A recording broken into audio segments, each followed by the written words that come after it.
everyone, welcome to Pineapple Knits, a knitting and spinning video cast. I'm Marina and you can find me everywhere on the web at Pineapple Yarn, especially Instagram where I'm most active. And you can visit my hand-dyed yarn, fiber, and candle company at pineappleyarn.com. Thanks so much for joining me again this week, and I'm so glad that you are here to chat about knitting and spinning and life things, I guess. But I always love chatting with you every week, and I hope everything is going really well where you are. Things have been going really well here. It's been so great. The weather's been warm. It's probably been like mid-50s, mid-80s here. So we are definitely in summer, and it's just really, really beautiful. We've been going to the beach. This is my favorite time of year, so I am not complaining one bit. It's so great. But yeah, so I guess we'll just jump right into it. I am filming right now in the morning, which I don't normally do. I usually film in the afternoon, and so it's thrown me off a little bit, but this is the best time today for me to record, so bear with me. Today I'm burning one of my candles, and this is from the Glow Club from June, and it's called Nature's Beauty. This is the same candle I burned last week, and it's a wonderful, it just smells citrusy and floral, and it smells like fresh rain. It's not overpowering. It's actually fairly subtle, but I just thought it was, it just matched the theme really well, which was nature's beauty, and I felt like it incorporated lots of different aspects of nature into it. So I saved a candle for myself, and I'm really glad I did, because it's such a nice treat to be able to knit and burn a candle. It just creates a really nice, relaxing time.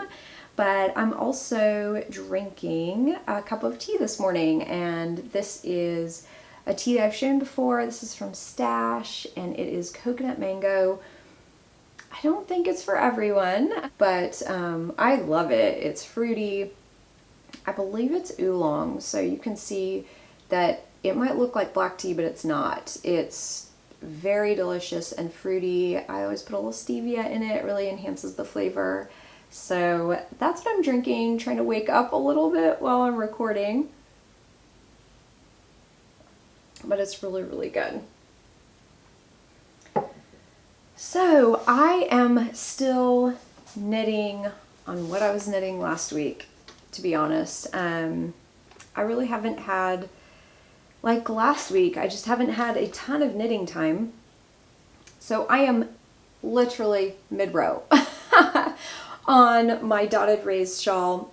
And for those of you who have had 500 plus stitches on the needles at one time, you will know getting through one row takes quite a while, and yeah, that's why I'm mid-row. But it is coming along. I think last week, I think I told you how many grams I had left in my ball, but it's really getting small at this point. I probably have, I would say at this point, maybe mid 30 gram range. I haven't weighed it, but I will post it below like I've been doing. When I edit the podcast, I always have been posting how much yarn I have left. And so once I finish this, I'm done. This is a part of a speckled fade set that I had in the shop. Unfortunately, they're all sold out now because they were a one-of-a-kind fade. But let me hold this up so you can see all the colors mixing together. And so I started with the lightest color. You can see that at the bottom, and that the bottom will actually be the top of the shawl. But I have to hold on to my needles so all of my stitches don't fall off at this point. But you can see the fade. I didn't do anything to fade the colors together. I just knit one color after another. And the way this is increased, many shawls are increased on each end. And so you have a symmetrical shape. This Dotted Race shawl by Stephen West is asymmetrical. And so it is basically, it's for the most part, it's increased on one side. And I love this. This is, I love Stephen West patterns, y'all know that, but this is probably one of his most simple patterns, and it's an early pattern of his, and it is absolutely wonderful. I really, really love it. It has been such a wonderful knit because once you get into it, it's very intuitive and you don't really have to think a lot about it. So I'm continuing to knit this. Hopefully I'll be done this week. Honestly, I'll be perfectly honest. A lot of times when I am, and I'm sure this is how it is with many podcasters, there is a certain amount of pressure to finish projects and to provide new content. And most of the time I am a project knitter. I love finishing projects, so that's not really a pressure I feel. But I do feel on some of these longer, because this has been quite a long project for me. And so I do feel a certain amount of pressure to finish it just because it doesn't look like there's a lot of progress being made, I guess. And so I frankly don't want y'all to be bored watching the podcast. And so, that's me being very transparent about this. So I do feel a certain amount of pressure to finish this only because I do like getting projects finished and I want to begin new projects, but I have been loving every minute knitting this, and I really, really have. And that is, by the end of a long project like this, I'm normally completely just done. I don't want to do it anymore, and I really have to push myself through. I don't feel that way at all with this. I have absolutely been loving it, and it's been such a nice rest for my brain. So I don't have to, concentrate on anything that is complicated, I guess. But anyway, I thought I would say that and mention that to you. I'm looking at my needle right now. This is a US 5, which is a 3.75 millimeter. I believe it's actually all, I can barely see the size 5. And these are Addy clicks. This is from an interchangeable set, the short needle. And I love these needles so much. I use them for everything. The pattern calls for a US 6, but I always size down a needle normally. Now, on my next project that I'm going to show you, I'm actually using the needle size specified in the pattern. So that's that. But this next project that I want to show you, this is the pattern called Dahlia Solo, and I will probably, I'll probably get the designer's name incorrect, but I believe it's Lene, Holme, Samsøe. I will post it below so you can see, and I'm sorry if that is not the way you pronounce her name. But so far, I am almost finished with the beautiful cabling on the top.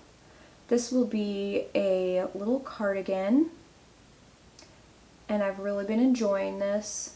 It has been such a nice knit, and I'm using Plymouth Yarn's Dream Baby DK. I think it's the Periwinkle color, but I will post it below in my show notes. And this is for a close family friend whose daughter was just released from the NICU, and after several months, many months actually, most of 2020 she's been in the NICU. So it's very exciting that she's out, she's doing really well. But I wanted to knit her a cute baby gift, obviously. So this is the second size, and so this will be, I'm sure this will fit her in the fall and winter. It's, I'm sure, way too big right now. But yeah, so the neckline's here, and then the little front will be here, and then there will be a button band added at the very end. But yeah, I just think this is so, so sweet. I absolutely love this pattern.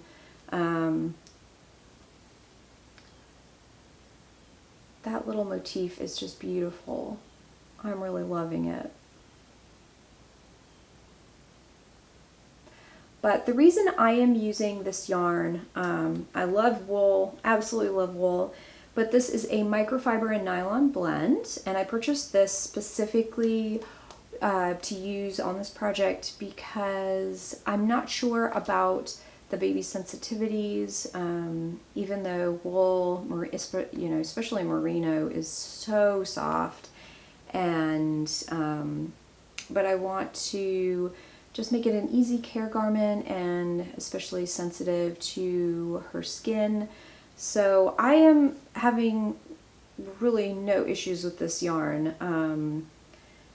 You know, I think that synthetic yarns aren't really, especially if you're used to using wool, it's not, maybe not something you would choose to use, but this yarn has been really nice. So I think that it will just be the perfect yarn for this project, and yeah, really been enjoying knitting on this, and this is definitely why I haven't finished my shawl yet, because I've really been enjoying knitting on this. Yeah, and it's not too, this pattern is not too difficult, and I love all the options that are in this pattern. There's a really sweet knitted dress with the same motif on the top or on the neckline.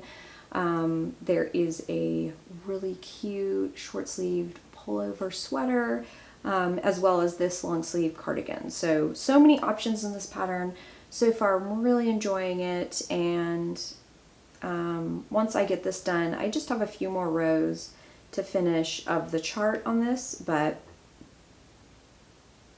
once I finish this, I'm sure it will be, I think it's just stockinette all the way through, and I'm sure it'll be very fast after that.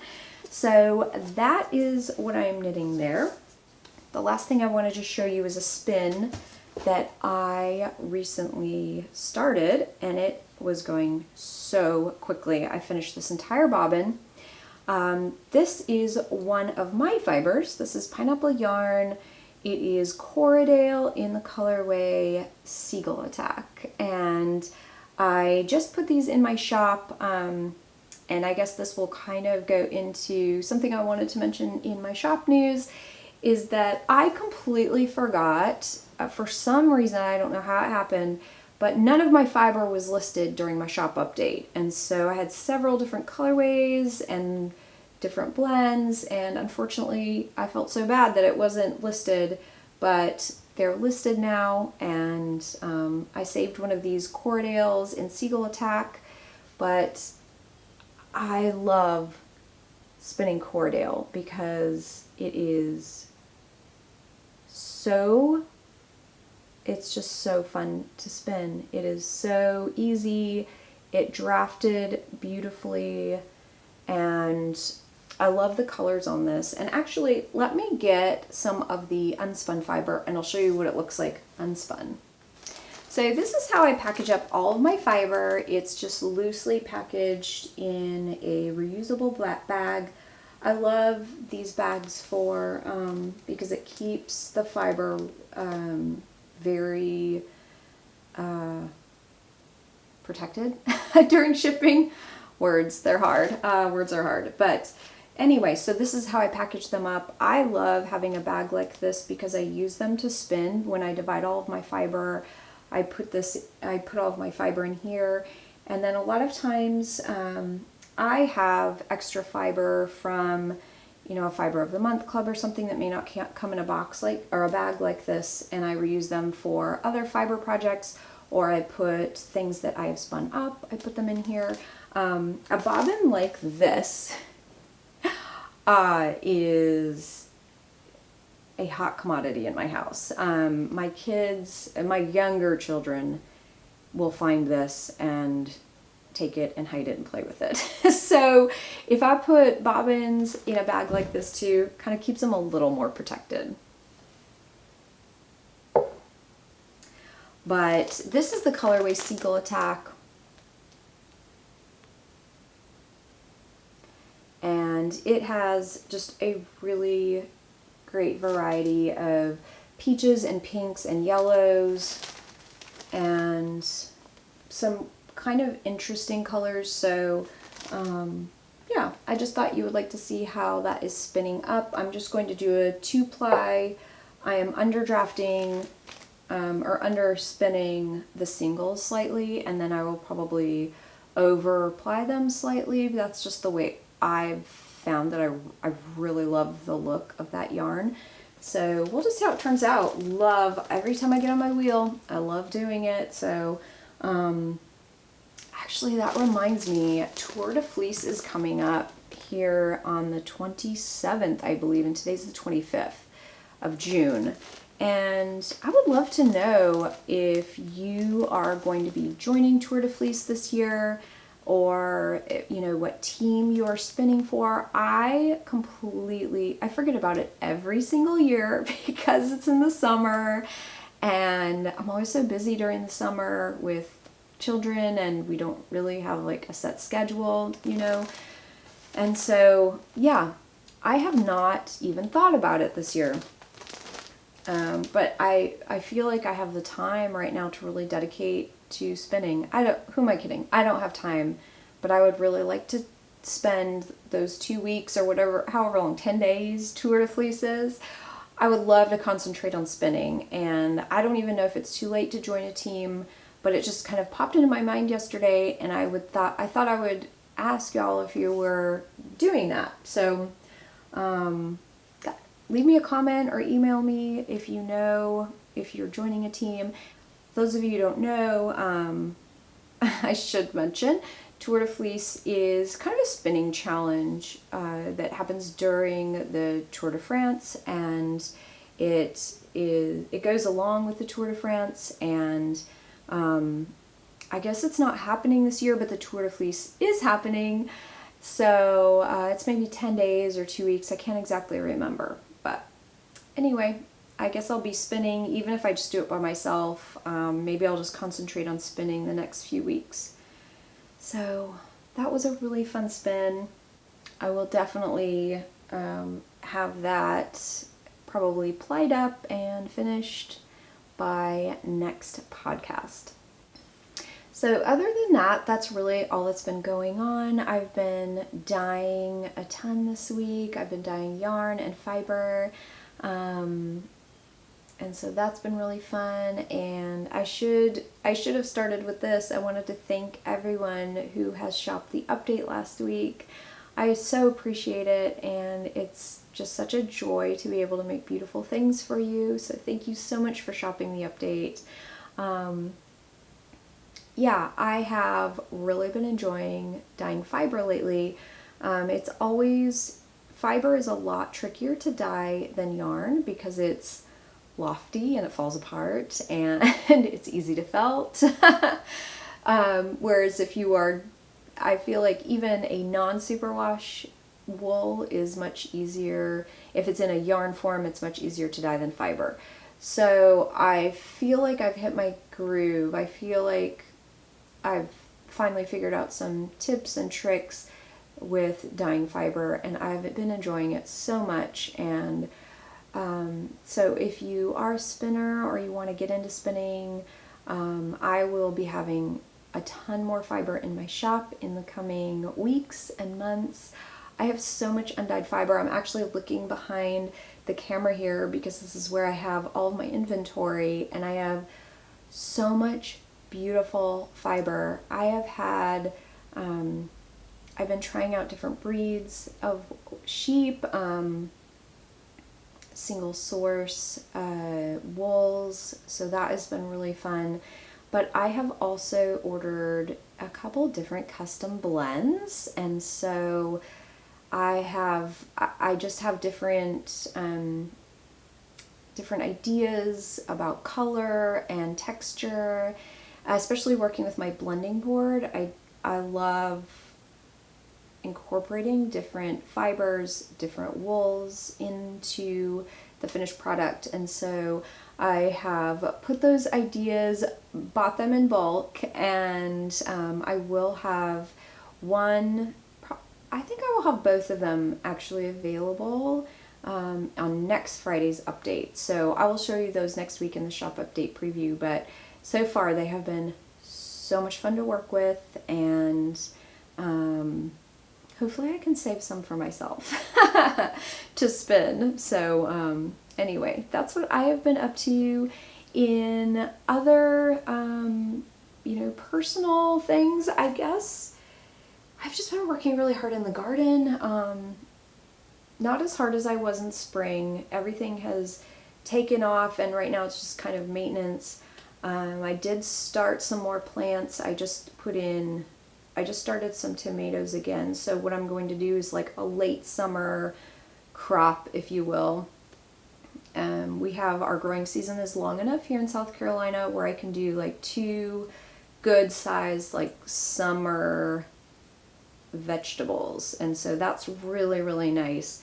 So I just started some more tomatoes. I will be doing some more peppers, probably some eggplant too, and so I need to get on it and do that. I think I'll be planting those probably late July or early August for another crop. So hopefully the weather will hold out. Hopefully the hurricanes will stay away, leave my garden alone, so I can get some more veggies. But we are well into tomatoes. We have been enjoying those so much, and yeah, that has been wonderful.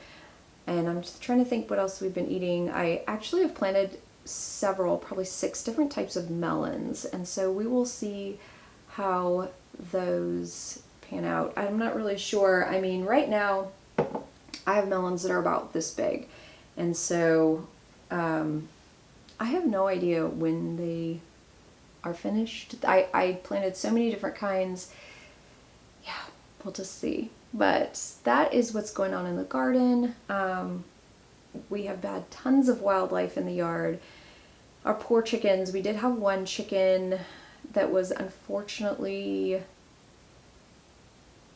taken by a hawk. I don't know how else to say it. That chicken is gone. So we have had so many hawks very close to us. They are so brazen. My oldest daughter, who is now taller than me, she's bigger than me, she was with the chickens, like they were all around her, and she had a hawk come down over her shoulder yesterday and go right next to the chickens, and she was able to scare it out, but it was so close to her and just so brazen. We've had foxes in broad daylight. We have had, the other day, the girls came to tell me they had heard something in the yard. They were playing, and when I went back, it was by the chickens. There was a bobcat up in the tree above us, and so it's just kind of one thing after another. And of course, we have alligators. They've always been there, but they're not for the chickens. They're not going for the chickens.